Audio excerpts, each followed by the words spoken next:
Berger here from ComfortableShoesStudio.com and ArtJournaling.ning.com answering some questions. Put a call out on Twitter asking people to ask me questions to answer. And this time, let's see who asked me this question. Minnie Roses over on Twitter asked me, what do I think about using old books or other art to make art? She also put a post up to The Guardian in the UK about people using books for art.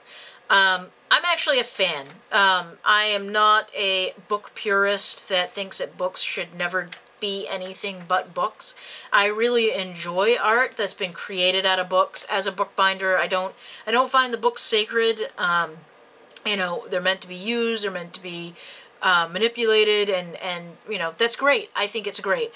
One of my next art journals is actually going to be this, A Lifetime of Musings by Ethel M. Van Sant Prince, and it's a particularly horribly bad group of poetry. I've actually considered reading some of the poems and then posting it here on YouTube because they're that funny. But this is actually going to be my next art journal, and it's a self-published book that someone published back in the 70s of really horribly funny poetry. I mean, it's bad.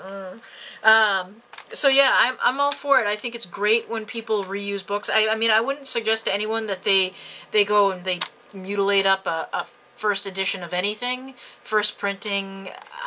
There are some books that are collectible.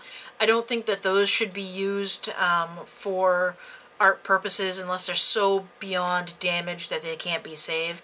So